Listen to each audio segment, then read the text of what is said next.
Welcome, my friends, to another episode of Portfolio Reviews, where we talk about better ways to present your work. What are some mistakes and good practices that you can apply immediately and increase a chance to get that dream job? After intro.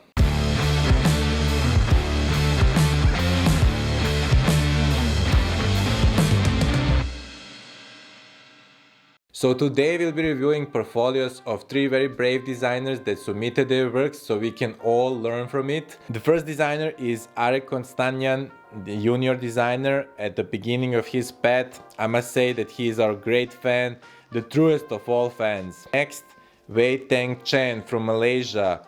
Oh my god, amazing talent, and she is still a student. And third designer is Om Arya from India, that is rapidly increasing quality of his work.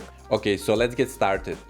First tip is show only the best work or make a good average impression. So in his book Pitch Anything, Oren Klaff says, research shown that your impression of someone is generally based on the average of the available information about them, not the sum. So telling people one great thing about yourself will leave them with better impression than telling them one great thing and two mediocre things. So stop with one great thing. And it's same with design work. Areg, my friend, you started very nice, yet I can see that some of the work isn't finished. This one and this one look like they are not finished. So remove works that look unfinished so you can get a better impression. A lot of this work looks kind of thrown on piece of paper and without a context. So we get to the second point, that is creating context with framing. So what I mean by that is, first, here is one design rule. Everything that is put in frame looks better. Second, placing work in an environment that will be used give people a context. So they will be like, aha, this is a website. I saw that you started doing that here. My preference is to make frame clear and that doesn't need to compete with background. So you can make background a little more subtle. Like my man, I think you're on a great path. So keep working on simple projects like this shot and increase complexity as you get better. Okay, next is Wei-Theng Chen, and this is a funny story. We were convincing her to send us at least something, and she sent us just one project to review with excuse that isn't ready. And I was like, this work is great, but why just one work? Look at these details. And I was like, let me Google her, and I found her Behance. Whew.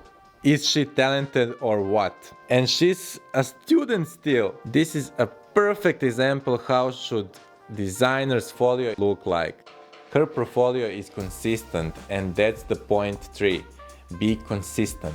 Every single project is in the same style. Color, illustrations, way of presenting, everything is working together. Beautiful, beautiful illustrations. Everything is clear. Invest time into mockups. Look at these beautiful mockups that are not just downloaded from the internet, that are photoshopped, composed to have ambient and mood. Look at this, it's perfect. Also, what I like is that Wei-Theng showing her process. So your process, an overview of the project, challenge, solution, sketch, final design, excellent. She is paying attention to every detail. That is the way to present your portfolio, because it's clear to me what I can expect from her, and that's great graphic design incorporated with beautiful illustrations. And if it's needed, she can do some animations with that. I would definitely hire her for this type of work. Amazing, kudos to you, Wei-Theng. This is great, I'm having fun. Let's see the next one. Oh man, where do I start? Never, ever, ever, ever, never, ever, ever, ever, ever, ever, ever, ever, ever redesign a logo of $1 billion company. That is just a ridiculous thing to do. Pentagram, the best design company out there, redesign a Slack logo and everybody shitted on it. I'm just sad to see that this actually good interface presentation that you put a lot of work will be discredited by a wrong logo. You know what I will do? I will keep everything the same. I will just write video logo for logo or something and upload all of it again. Remember, changing a logo of a big company cost that company millions of dollars. Think about places and materials that they need to print that. How expensive is that?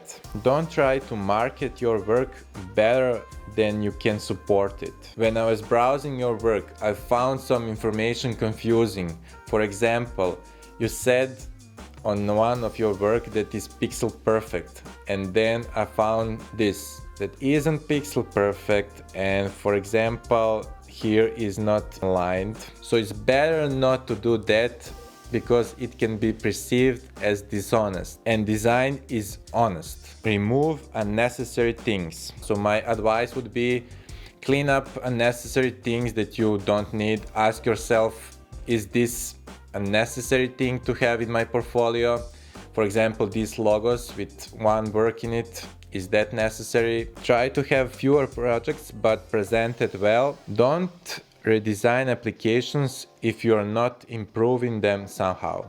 I think it's hurtful in many ways to redesign applications like Pinterest because first, flaws are more visible on applications that we are using every day. For example, I know that Pinterest will never use these kind of buttons, and then my attention for that project is over. And it can be perceived as dishonest, like you are redesigning Pinterest so you can get more attraction to your work.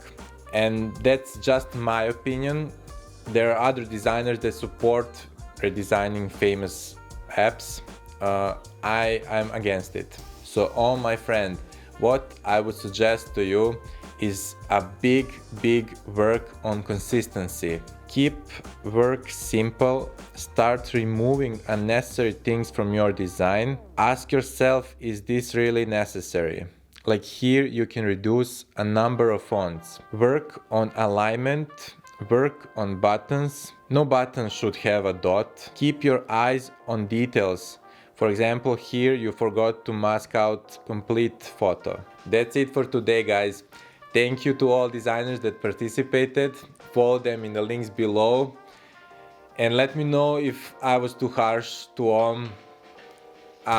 That's my way of tough love. I just want you to succeed. So see you in the next episode where we're going to dive into UI.